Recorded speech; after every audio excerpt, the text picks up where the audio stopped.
Hi, and welcome back to Inspired Alchemy with Lizzie. This is episode 76. I know that it's been a couple of weeks since I posted the last episode, but nothing really felt right. And every time I went to record, the internet was out because they're doing electrical work and things like that in my neighborhood. That being said, I pride myself on consistency, but I've also been told that consistent doesn't mean constant. I've been working on ideas for the podcast over the past couple of weeks, ideas on branding, changing things as I grow and evolve. And today is just going to kind of be an update about some things that I've had on my mind. Nothing too deep, nothing too crazy. But yeah, it'll just be a random rambling episode. So if you're here for that, let's go. There's kind of a lot that has happened in the past couple of weeks. It's funny because we always think, oh my gosh, we're not doing the work, nothing's happening. But then you look back and you're like, okay, well, even if you're updating a friend, you're like, okay, so where do I start with everything that has happened? And one of the things I'm going to start with is something that has been coming up over the past couple of weeks that I've talked to people. Right now is a really challenging time for a lot of people, and even a lot of people who have been working on themselves, that are growth oriented, that have always been that way. It's been challenging because there comes a certain point where you just get tired. And then I don't know exactly how to describe this, so I'm just going to ramble. Just bear with me. There are people who have been growth oriented their entire life. And I'm one of those people, but I never really realized it. So I never really saw the growth that the growth and changes that I had made. I just kept going on to the next thing and on to the next thing, on to the next thing. And then when I realized, oh wow, okay, I'm actually doing this work. Like I've told you guys, I've had to reverse engineer, re-engineer the things because I've been doing it, so I just don't know how to explain it. It's kind of when you realize what you have been doing and you're aware of it, then you're like, oh, well, I'm not really doing much at all. Oh, this rest, while it felt like it was necessary before, what is this now? And I'm going to say what I always say. Rest is not a reward. It is a necessity. We have to rest to integrate. Now, that being said, it can be rough for people in general to do this work. Whether it's nervous system work or energy work or whatever it is that you're working on, personal development can sometimes get really sticky. It can get really messy. And there are sometimes you're like, I just don't want to do this anymore. It's like, can I just not do this and just become completely unhinged? Or there are points that you get to in your healing journey where the unhinged part is your healed part because you're what we call unhinged. It's you're keeping boundaries. You're not allowing people to step all over you. You are taking not control. You're taking responsibility and accountability for yourself, for your life, for all of these different things. But there comes a point where it's just like, man, this is insane. And I say all of this because a couple of times this week, I've been told by multiple people that either they're not feeling something or things feel weird or different or off. That's just a constant state for me. So it's like how I live. But I don't know. Please bear with me because I'm trying to word this.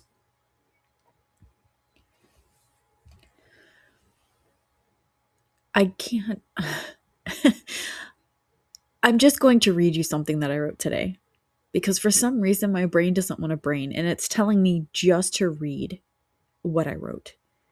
And then I'll have the next piece after that. So I had a memory come up from 7 years ago. And this memory was saying, it was something that was in a planner that I had. And it says, resolve to be thyself and know that he who finds himself loses his misery. And this is what I wrote. I've been on this journey for a long time. This memory is from 7 years ago, but I saw memories going back as far as 15 years. And honestly, this has been a lifelong process for me. There have been pitfalls. I am not perfect, nor will I ever claim to be. I have messed up and tried to redeem myself many times. I have surrendered over and over again until I actually understood what it meant. Yes, there's still layers that I have not touched. I have looped over and over again, moments of clarity to complete dumpster fire over and over again. I have fallen down and gotten back up, each time a little stronger and with a little more understanding. And then I tried again.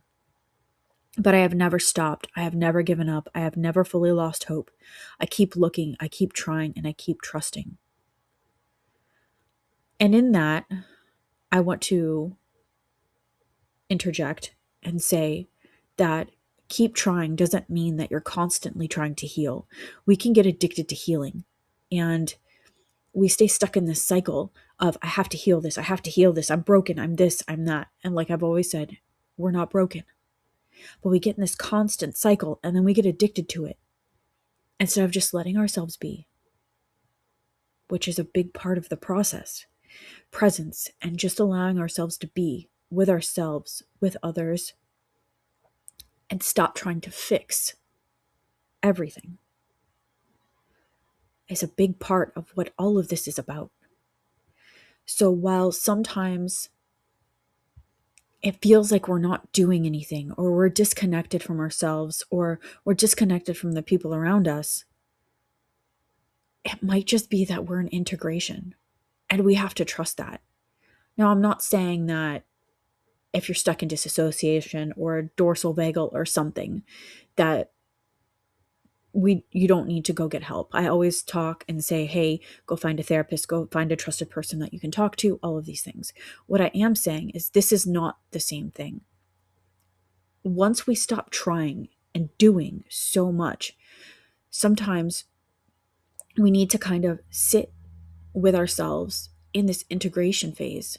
And yeah, it's going to feel uncomfortable because nothing feels right, but it's going to slingshot you or catapult you into what is next.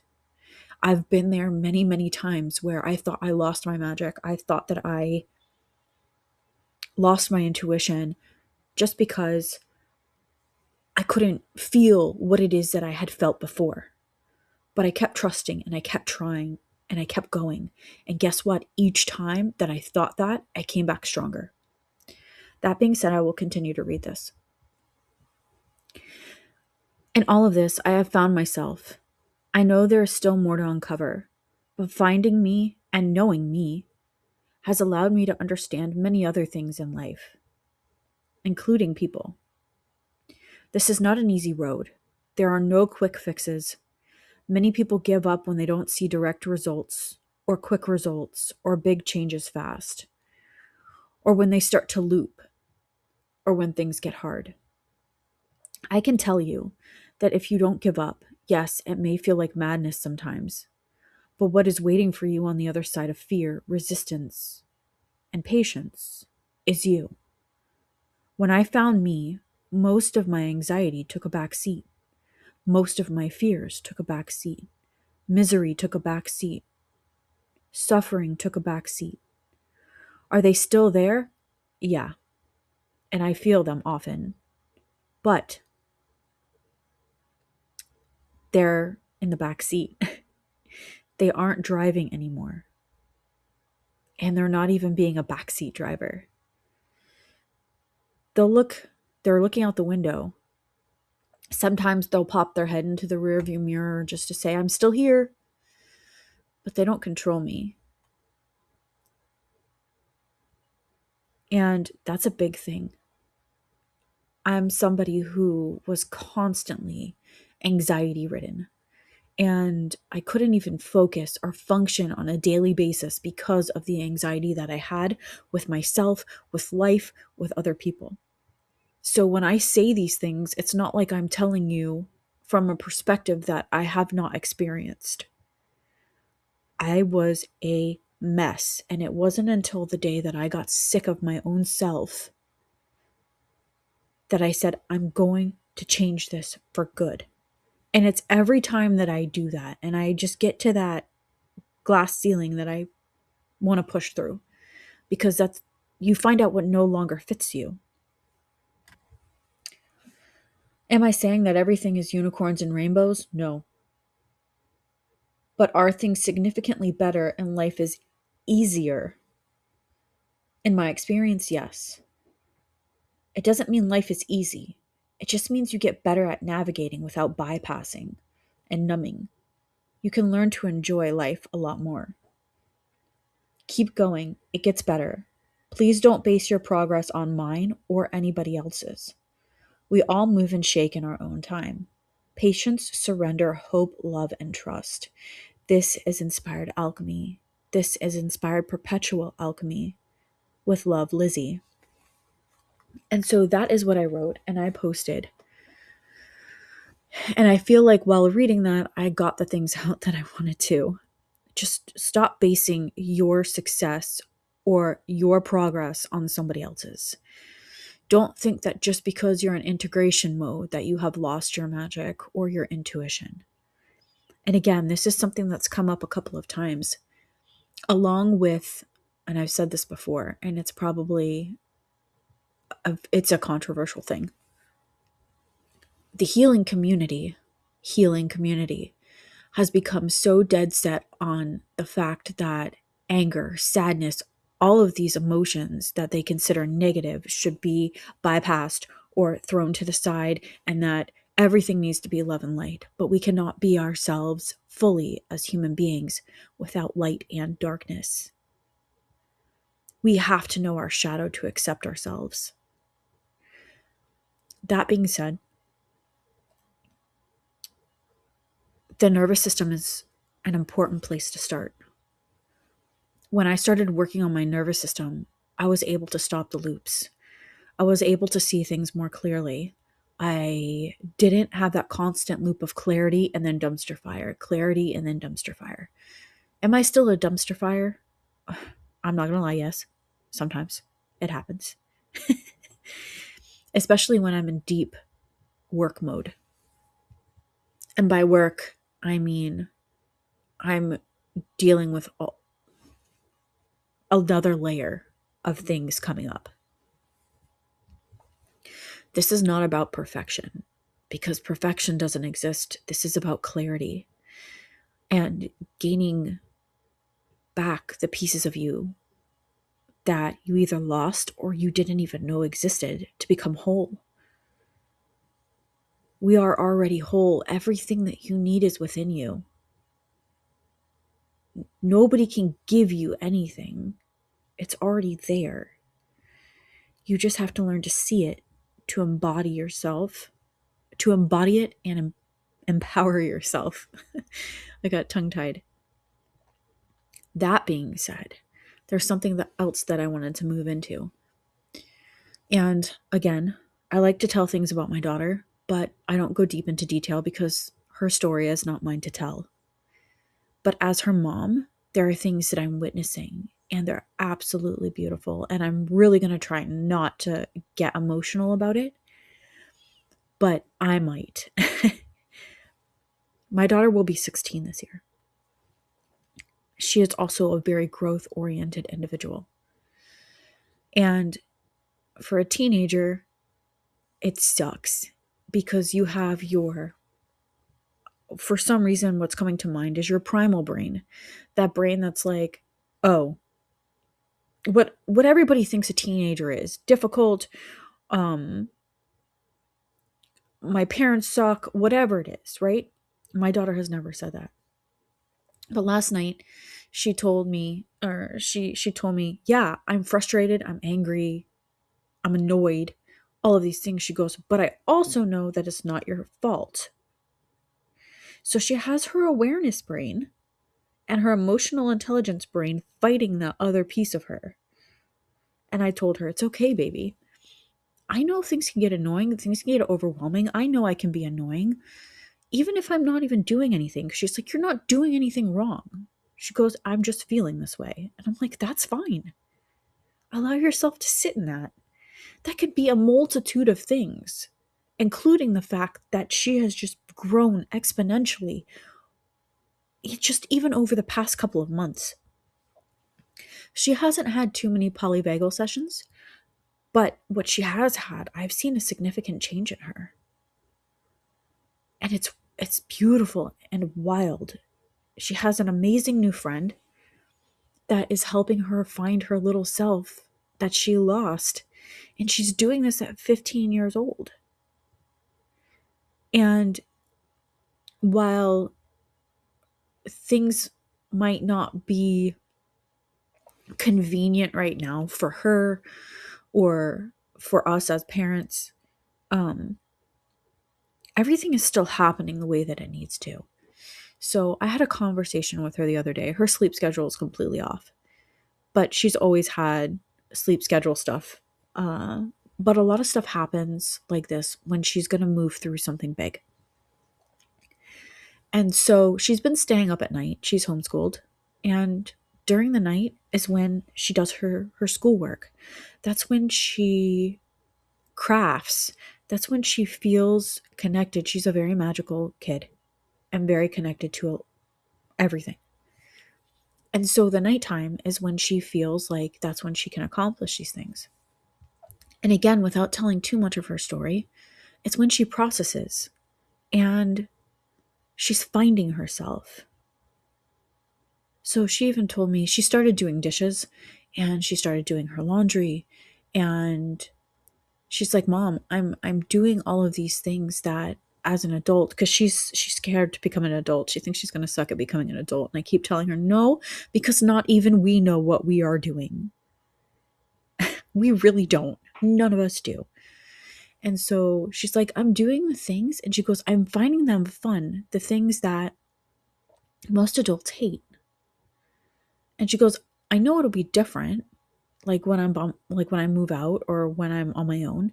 She goes, "But I'm still trying to find the joy in these things that most people don't like." She's finding the joy in the little things, which most people don't do. Is she always going to like these things? No, but she's also learning. She makes herself tea at night. And while this might seem silly to a lot of you, her cooking for herself at night or even doing small things, it's giving her confidence to know that she can move forward. And even though she's not living alone, she's allowing herself to experience what it is like, what it will be like when she lives alone, but in a safe environment where she's still taken care of. Not that I won't take care of my kid. That's not the case. But she's still in an environment where she feels safe. And she's not by herself. So she's learning here. And that's what we're supposed to do. We're supposed to learn and unfold in safe environments. And she's finding so much more joy in life. And I told her, I know things are inconvenient right now. And I know that this is not the way that you want to live. I go, but you're learning things. And she goes, I know, Mom. She goes, I'm feeling so much better about becoming an adult. And that's what this is. I think we sometimes also need to trust our kids and their unfolding instead of thinking that they are being difficult or inconvenient or whatever it is. I see everything for what it is. And I know that there is a reason for things. And she's found a lot of herself in the past couple of months, that her sleep schedule has kind of been wonky. And it's making her feel better about life. And I know in time that things will switch back and it will be easier. And it's just been a really beautiful thing to watch. even the awarenesses that she has about life, about herself. The other day, her dad and I were like, "You're a really cool kid, man. Like like you're a favorite, right?" And she's like, "Guys," she goes, "I know that you think that." She goes, "But a big part of that is how you have raised me." And that hit when your kid, when your 15-year-old tells you that, yeah, I might be cool, but it's also what you guys have done that have made me like this. So it kind of goes back to the beauty of this work. It's not just for us, it's for the generations that are coming after. This is not just about what we do for us, it's about how that ripples out into so many other people, including our kids. She is literally why I started this work. I knew that she deserved better. I deserved better than what we had come before us in past generations. I knew that cycles had to be broken. And seeing how she is growing up, I don't I don't think of myself as a good mom often. I just think of myself as a mom that's just trying to do better every single day for herself and for her daughter. Whether that's me waking up and deciding to do something a little different or making a big change, whatever it is, every little step is not just for me, it's for her. And then she goes on and she goes to change things in the world, however she does that. Whether it's through love, understanding, patience, authenticity, standing in her truth, whatever it is, she's finding herself again. And one of the biggest things that I can tell you is for the past week or so, I believe, we were talking about how her little self is coming back. And it's funny because I was looking at her the other day and I had this thought go through my head. And this is before we had that conversation. And I go, this is my kid. This is my little girl. She was hidden for a long time. And I see her again.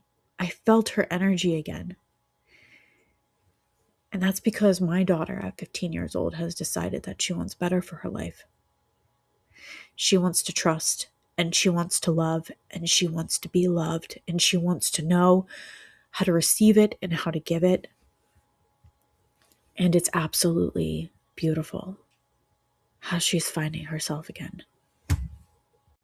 So all of that is to say that, again, the work that we do is not just for ourselves. It's for our kids.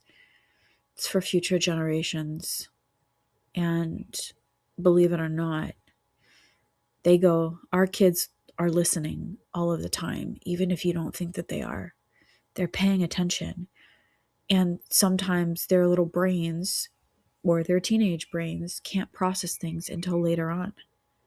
But you see it in their actions and you see it in what they do, what they say, how they act, all of these things. This work is not just worth it for us. If we want to see the world change, it has to start with us. And the earlier that we start, the earlier we are brave and have enough courage to do the work, the earlier our kids can do the same. And they can start trusting themselves, and they can start trusting their intuition, and they can start trusting in relationships around them. And they can start holding boundaries, knowing what they want and what they don't. And then they can take that into their future. And these are all skills that will help them handle life better, to cope with life better. And if you can't tell, parenting is a big thing. And if most of you don't know this, I was terrified when I got pregnant with my daughter. Yes, I wanted her. And yes, I tried for 2 years to have a kid and to get pregnant. But at the same time, I was terrified. Because when I was her age, I did not want children. I did not want them to live a life that I did. I wanted, I just, I didn't want it for another human being. I thought I would mess them up. And so my goal was to close myself off completely.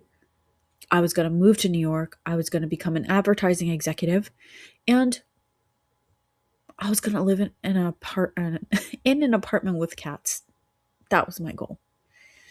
Because in no way, shape, or form was I going to bring another life into this world in general with the way everything was and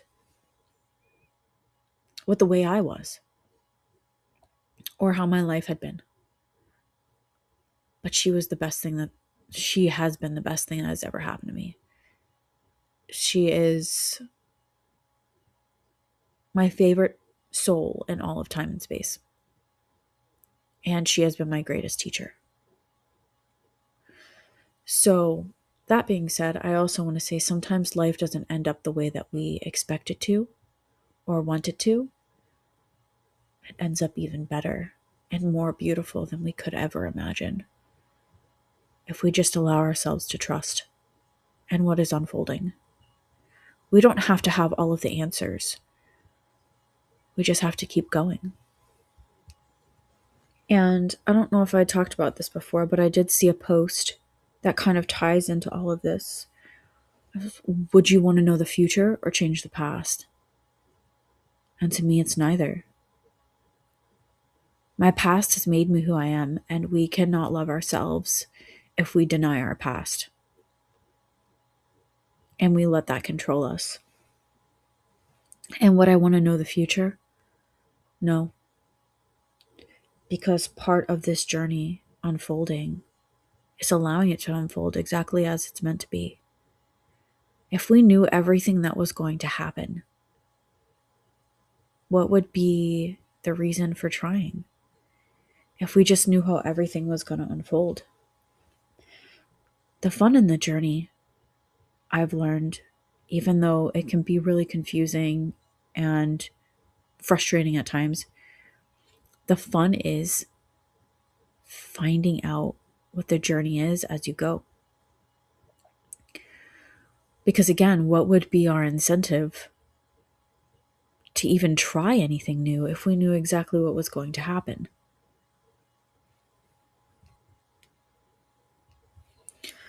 So, all that being said, I am embarking on new journeys myself. I am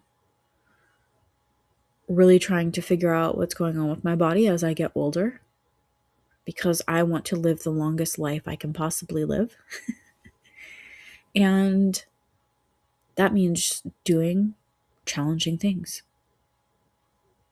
And so, changes in diet again, and really tracking myself and what I'm doing to stay accountable and figuring out what structure is going to work for me moving forward. Does this mean that I have to be rigid? No, I give myself flow and ease, but I also have to hold myself accountable. What does this version of me, how does she move? How does she act? How does she show up? And I have to show up as that person because she is me.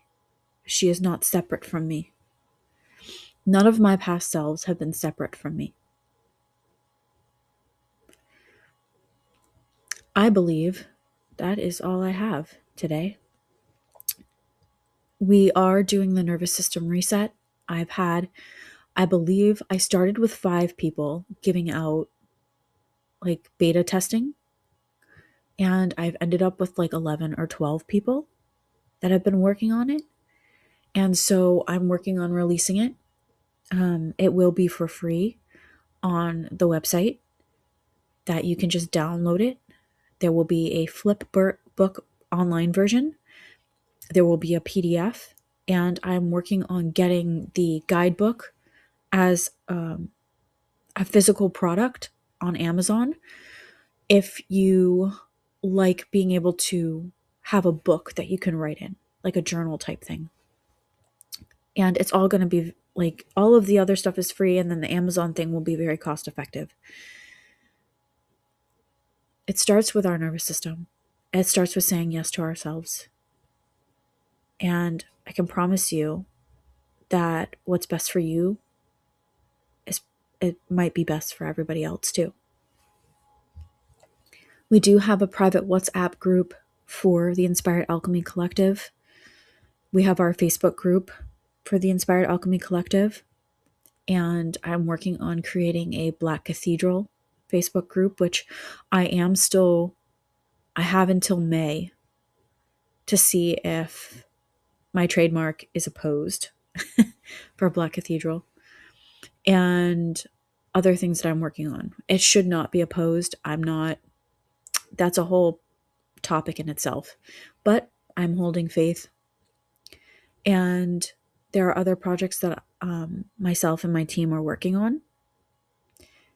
So if you're interested in any of that, there will also be a private WhatsApp group for anybody who does the reset. So anybody who has done it or is in the process of doing it, all there to support each other. And I think that's all I have for you today.